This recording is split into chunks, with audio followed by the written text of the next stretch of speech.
Buenas tardes, un afectuoso saludo al doctor Suslicki, a todos los oradores y expresarles que para mi análisis voy a partir de 4 frases, hay muchas más, que el presidente de los Estados Unidos expresó el pasado 16 de junio aquí en Miami para tomar la decisión de cambiar la política de los Estados Unidos respecto a Cuba. Manifestó que realizaba la cancelación total del mal acuerdo con el régimen cubano. Agregó la oferta de sentarse a la mesa a negociar un mejor acuerdo para el pueblo cubano, el pueblo americano y el pueblo cubano-americano. Dijo que el régimen de los Castro ha enviado armas a Corea del Norte y apoya la represión en Venezuela, violando los derechos humanos. Aumentó diciendo que no permaneceremos más en el silencio frente a la opresión. Y tal vez la frase más relevante que se escuchó fue la de decir: lograremos pronto una Cuba libre. Y la persona que dijo esto es el presidente de los Estados Unidos, el jefe de Estado y el jefe de gobierno de la potencia más importante del mundo, quien en el marco de sus competencias constitucionales tiene la facultad de establecer y cambiar la política exterior de los Estados Unidos. Y el cambio de política exterior que ha hecho el presidente Donald Trump no es solamente un cambio de política exterior respecto a la relación bilateral con Cuba, es el cambio de la política exterior de los Estados Unidos con toda la América Latina. Y ese es el punto que me propongo demostrar. Hasta 1999, en que Cuba sufría su periodo especial y su miseria, y todo el mundo libre esperaba que esa agonía lleve a la liberación del pueblo cubano, como sucedió con el tema de la caída del muro de Berlín y la desaparición de la Unión Soviética unos años antes. Cuba era la única dictadura en las Américas. Pero llegó Hugo Chávez con dinero en busca de soporte político. Fidel Castro puso lo que podía poner: seguridad, inteligencia, metodología de control social para estabilizar el gobierno de Chávez, y Chávez puso dinero, petróleo, todo lo que necesitaba la dictadura castrista. A partir de ese acuerdo, de manera, en principio, los primeros años sigilosa, no detectada para las democracias de la región, se produjo la recreación del sueño castrista, del foquismo para el control de la América Latina, que había intentado en la década de los 60 a través de proyectos guerrilleros en toda la región. Guerrilla urbana en la Argentina, en el Uruguay, guerrilla abierta con el Che Guevara en Bolivia, una agresión a Venezuela, aliento a la guerrilla en el Perú, en el Brasil, aliento a las guerrillas en Colombia. Había ensangrentado toda la región. Y tuvo la oportunidad, con el dinero que le llevó Chávez, de recrear eso, pero con un método diferente. Liquidar la democracia por el mecanismo de la democracia, que son las elecciones, para tomar el poder, como lo hizo Rafael Correa, como lo intentó Evo Morales, como lo hizo el propio Hugo Chávez, a través del voto, y después, mediante sucesivos golpes blandos, destrozar la institucionalidad democrática y constituir lo que hoy día conocemos como las dictaduras del socialismo del siglo XXI en el marco del proyecto bolivariano, proyecto ALBA, que no es otra cosa que la expansión del castrismo en las Américas. Una expansión que está en decadencia, pero que logró su momento de más alta expresión cuando controlaban el Brasil con el Partido de los Trabajadores en el gobierno de Lula y Rousseff, con la tremenda secuela de corrupción del Lava Jato, cuando controlaban el gobierno argentino con los Kirchner, y que hoy día controlan Venezuela, Ecuador, Bolivia y Nicaragua.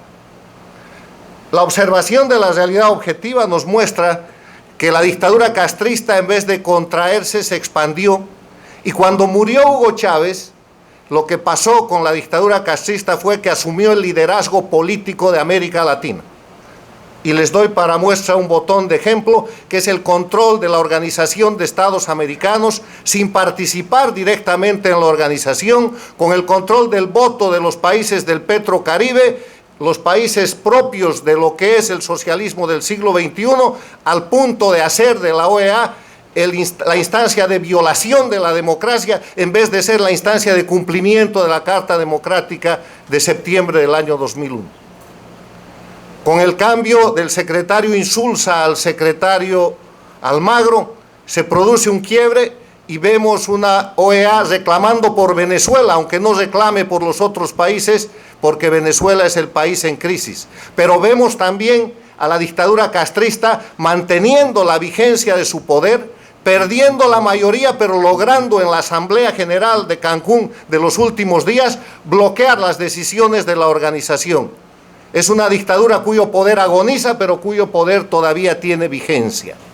Y respecto a los Estados Unidos, el proyecto ALBA o el socialismo del siglo XXI tiene a sus jefes de gobierno, a sus dictadores, empezando por el fallecido Chávez, siguiendo por Maduro en Venezuela, siguiendo con Correa y Lenín Moreno en el Ecuador, el dictador cocalero Evo Morales en Bolivia y los Ortega, Daniel y su esposa en Nicaragua, declarados antiimperialistas, declarados enemigos de los Estados Unidos y que ejecutan esa enemistad con hechos como los siguientes. De Venezuela se votó al embajador americano, se votó a la DEA, se votó la cooperación militar, se votó AID. Lo mismo sucedió en el Ecuador, que además le quitaron a los Estados Unidos la base militar de Manta, que era la única base antinarcóticos que se tenía en la región. En Bolivia igual. Expulsado el embajador, expulsada la DEA, terminada la cooperación antinarcóticos y acabaron con toda la cooperación económica. Nicaragua jugando entre dos aguas, pero declarándose abiertamente y votando abiertamente a favor de este proyecto antidemocrático, antinorteamericano, que tiene el rótulo de antiimperialista. Porque ser antiimperialista es ir contra la democracia en boca de estos dictadores, es ir contra la defensa de los derechos humanos. El antiimperialismo de Chávez, de Castro, de Maduro, de Evo Morales, es el antiimperialismo que va contra la libertad de prensa, que reprime en las calles, que tiene presos, exiliados y perseguidos políticos con un sistema de justicia que no refleja Estado de Derecho y donde no hay división e independencia de poderes. Estamos hablando de que hoy día, después de desarrollado este proyecto, el tradicional exilio cubano se ha vuelto exilio latinoamericano. Mi país, Bolivia, tiene más de 1.200 exiliados políticos que están en Paraguay, Perú, Argentina, Brasil, Estados Unidos, España. Ustedes han visto los miles de venezolanos exiliados en Estados Unidos, en España y en otros países. Ustedes han visto periodistas y empresarios ecuatorianos exiliados aquí en los Estados Unidos. Ustedes han visto a la oposición nicaragüense perseguida judicialmente. Y la pregunta es, ¿esto hubiera sido posible sin el castrismo? Sin la vivencia y la presencia y la dirección de la dictadura castrista, no. Por eso es que, observando la realidad objetiva, y me quedan 3 minutos, lo que ha hecho los Estados Unidos, lo que ha hecho el jefe de Estado, el presidente de los Estados Unidos, es un cambio de política exterior con Cuba, señalando la cabeza de las dictaduras del socialismo del siglo XXI, de las dictaduras de las Américas, porque hoy hay 2 Américas, una América dictatorial liderada por Cuba y expandida en Venezuela, Ecuador, Bolivia y Nicaragua, y que controla con la otra mano algunos votos del Petrocaribe y está infiltrada en El Salvador y está tratando de llevar a la guerrilla de las FARC al gobierno en Colombia, y la otra América que se defiende, que es democrática y que defiende la libertad. En ese escenario, el cambio de política exterior que ha hecho los Estados Unidos está fundado como toda política exterior. Una política exterior se funda en principios que ya he señalado: libertad, democracia, Estado de Derecho, justicia, y se funda en intereses. Y quiero hablar sobre los intereses de Estados Unidos en los 2 minutos que me quedan respecto a este grupo agresor, respecto a las dictaduras. Estados Unidos está amenazado por el sistema dictatorial latinoamericano dirigido por Cuba e integrado por Venezuela, Bolivia, Ecuador y Nicaragua en 3 materias: narcotráfico, terrorismo de origen islámico y presión descontrolada en la migración. No es una casualidad que todos hayan expulsado a la DEA. No es una casualidad que Venezuela y Bolivia sean señalados como narcoestados. No es una casualidad que las FARC desde Colombia y Evo Morales desde Bolivia sean los proveedores al hub, al centro del narcotráfico en América en que se ha convertido Venezuela. No es una casualidad que se señale a los venezolanos y a miembros de ese gobierno, empezando por el vicepresidente, como parte de los más grandes traficantes y lavadores del dinero que viene del narcotráfico. México, donde se concentra el tema, son los dealers de estos narcotraficantes que han hecho de la política una organización de corrupción para amenazar y penetrar en los Estados Unidos con droga. Esa misma droga financia al terrorismo de origen islámico, con droga, con tráfico de armas, y esa es la amenaza sobre Estados Unidos. Y la gente migra, y ustedes lo saben, no por razones fundamentalmente económicas. La gente migra por miedo, cuando su vida está amenazada, y todos nosotros somos prueba de aquello. Pero son prueba también la gente pobre y la gente humilde de Guatemala, de El Salvador, de Costa Rica, de Colombia, que para que el hijo no sea reclutado por los narcotraficantes o la hija no sea llevada a la guerrilla, prefieren que migren. Y esa es la presión que hace de los Estados Unidos un país que se tiene que defender.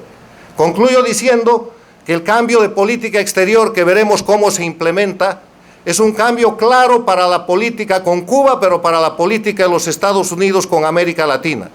Es un cambio en el mejor interés de los Estados Unidos para protegerse de las amenazas del terrorismo, del narcotráfico y de la presión migratoria, pero que tiene que beneficiar para recuperar la libertad no solamente del pueblo cubano, sino del pueblo venezolano, del pueblo ecuatoriano, del pueblo boliviano, del pueblo nicaragüense, y para proteger a los otros pueblos que están amenazados por la dictadura castrista, que sigue practicando terrorismo, sigue amenazando con guerrilla y sigue penetrando y tratando de desestabilizar los gobiernos democráticos, incluido el gobierno de los Estados Unidos. Gracias.